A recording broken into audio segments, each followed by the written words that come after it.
Indian team के अगले head coach कौन होंगे? राहुल द्रविड़ के जाने के बाद इंडियन टीम की कोचिंग कौन करेगा? इस वक्त ये एक बड़ा सवालिया निशान बन चुका है क्योंकि टी20 वर्ल्ड कप 2024 के बाद इंडियन टीम के हेड कोच को चेंज किया जाना है। ये फैसला बहुत पहले ही हो चुका था। ओडीआई वर्ल्ड कप के खत्म होने पर 2023 के अंदर इस चीज का ऐलान किया गया था, लेकिन उसके बाद राहुल द्रविड़ को एक्सटेंड किया गया। जय शाह ने कहा कि हमारे पास वक्त बहुत कम है कि किसी को हम ट्राई करें और उसके बाद आगे टी20 वर्ल्ड कप आ जाएगा, तो इसलिए हमें अपनी मैनेजमेंट को नहीं छेड़ना है, अपने स्टाफ को नहीं छेड़ना। कोचिंग स्टाफ वैसे ही रहने दिया गया, उनकी डेट को एक्सटेंड किया गया। लेकिन जैसे ही टी20 वर्ल्ड कप 2024 खत्म होगा, उसके बाद एक नया कोच हमें देखने को मिलेगा। अब ये कोच कौन होगा, किसका नाम सामने आ रहा है, उसकी बात करते हैं। हमारे पास यहाँ पर 3-4 ऑप्शंस मौजूद हैं, जिनके अंदर कुछ बड़े ऑप्शन आशीष नेहरा, गौतम गंभीर, एमएस धोनी, रिकी पॉन्टिंग हैं। ये ऐसे कोचेस हैं जिनके मोस्ट प्रोबेबली चांसेस हैं कि इनमें से ही किसी को बनाया जाएगा।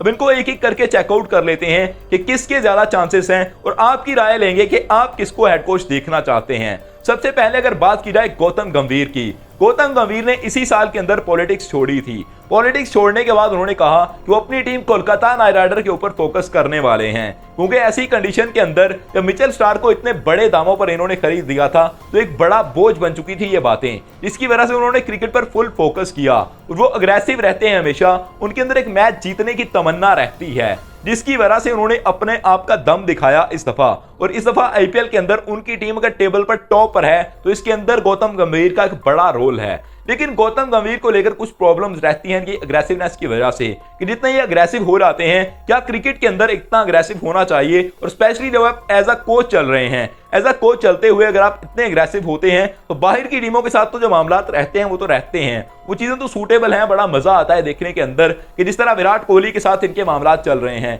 लेकिन आप अपनी टीम के अंदर कितने सूट करते हो, ये चीज काफी मैटर करने लगती है ऐसी कंडीशन के अंदर कि आपकी अग्रेसिवनेस अपनी टीम को तो खराब नहीं कर रही। जिस तरह विराट कोहली बड़े प्लेयर हैं, विराट कोहली के साथ अगर गौतम गंभीर के एज अ कोच मामला खराब हो जाते हैं तो ये चीजें टीम को बिगाड़ सकती हैं। इसलिए गौतम गंभीर के ऊपर इस चीज को लेकर सवालिया निशान है कि विराट कोहली के साथ इनकी कितनी बनेगी अगर ये टीम के अंदर आ जाते हैं, क्योंकि इनका वो मजाक वाला सीन नहीं है, इनका काफी सीरियस वाला अग्रेसिवनेस वाला सीन है। तो ये चीजें कभी भी छिड़ सकती हैं, एक जो शोला है वो भड़क सकता है। दूसरे नंबर पर बात करते हैं हम आशीष नेहरा की। आशीष नेहरा की टीम गुजरात टाइटन इस वक्त काफी अच्छा परफॉर्म नहीं कर रही और इस दफा उनकी टीम काफी डाउन रही है, नीचे से दूसरे नंबर पर है।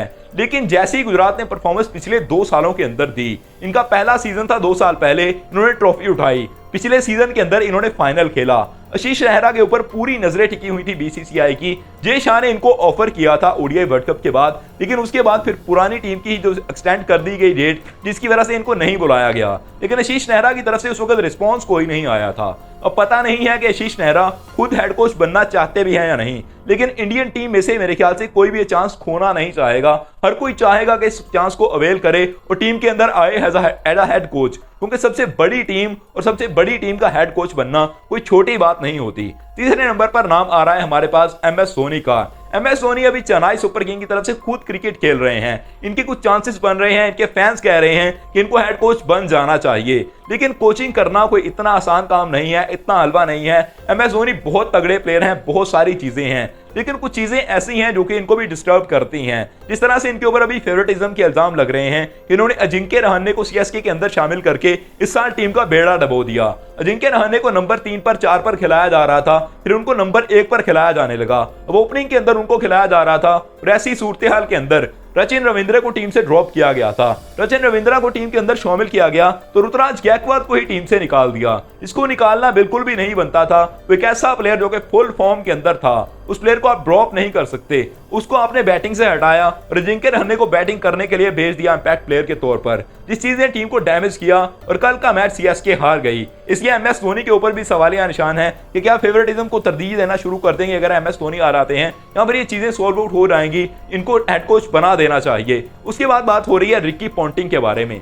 रिकी पॉन्टिंग की बात करें तो दिल्ली कैपिटल के इस वक्त कोच हैं और दिल्ली कैपिटल की कमाल की कोचिंग करते हुए नजर आ रहे हैं।